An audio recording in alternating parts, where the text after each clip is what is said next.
We're at Woodhouse Peak, here in the Golden Gate Highlands National Park. And this peak is 2,438 meters above sea level.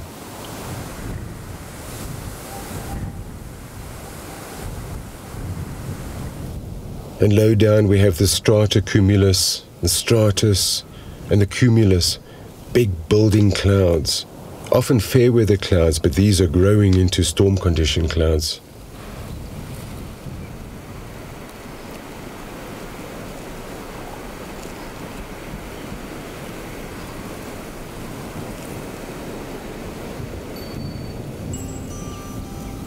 In the distance we can see layers of mountain folds, blue-grey with fog banks.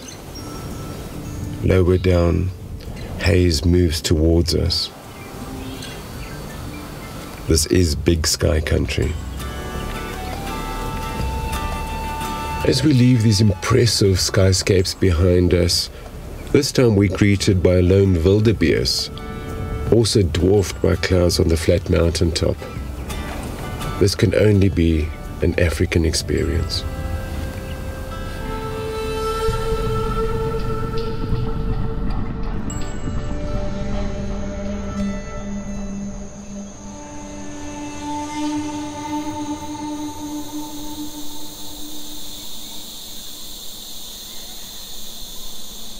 Today I found the colony of a species of stingless bee, and here we can see the entranceway into that colony.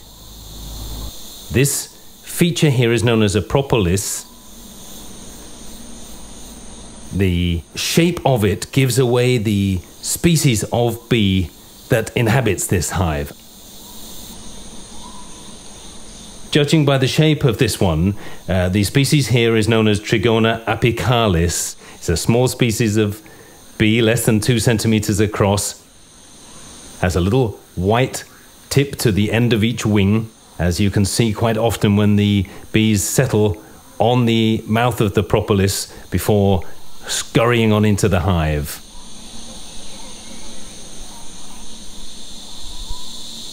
The ones that are hovering just at the entrance of the hive appear to be guards rather than bees that are coming and going. They're staying there for quite a long time, just flying a few centimeters in front of the entrance.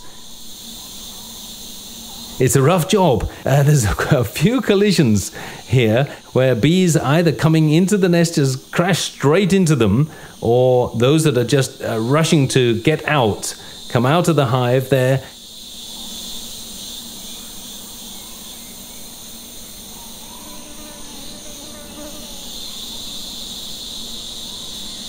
And if you look very carefully, the ones coming into the hive have often got pollen or other food materials stuck to their legs. They have pouches on their knees in which they can put pollen, known as pollen baskets. Once again, you're just left with as many questions as you get answers, really. I'd like to know what's inside that soil bank there where they're going in. Presumably there's an excavated chamber in there where they're storing away their food and making cells for the larvae to develop.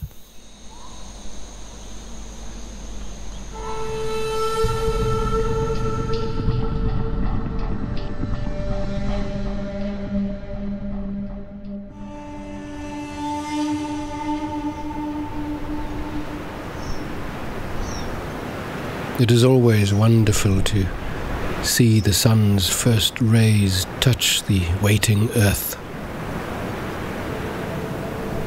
And in this hugeness is a tiny creature hard at work. A colony of harvester ants collecting food and nesting material for the coming winter. I track the ants backwards and come to this fynbos shrub, from whence they are taking these fluffy parasol-type seeds, no doubt for nesting material, insulation against the coming cold. It is a symbiotic relationship, this one. The ants helping the shrub with seed dispersal, dropped seeds become new growth. The other half of the colony seems to be preoccupied with a different chore. They are carrying these succulent green seeds, which will no doubt serve as food through the winter. And tracking them backwards, I find this plant. I can only wonder the nature of the collective mind which instructs half the ants to do one chore and the other half another task. Whence the choreography? Watching this trail of worker ants, more than anything it is the singular effort that holds me in awe. One of nature's impeccable creatures, in every sense sculpted into a most remarkable form. The collective intent of the whole colony expressed in each and every individual.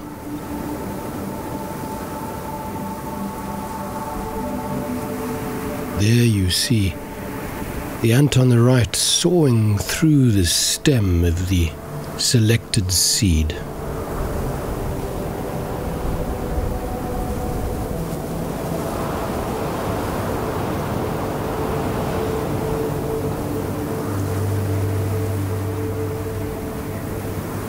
And back on the shrub, finally, the seed comes loose.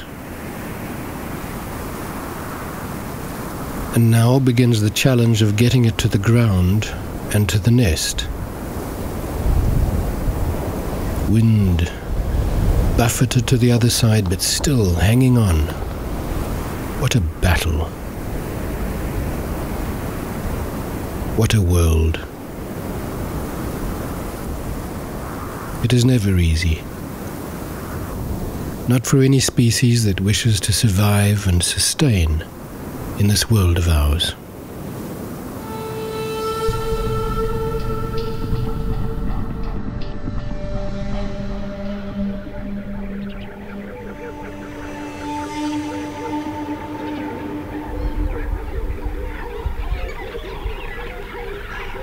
On Dead Tree Island at sunrise, elephants slowly drifted out from the forests.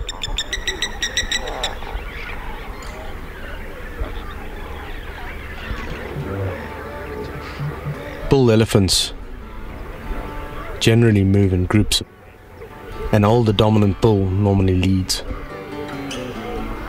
and the slightly younger ones tail him.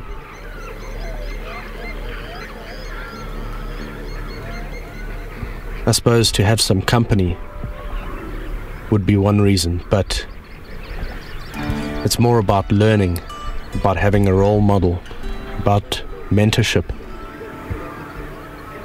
It's about learning how to be bulls.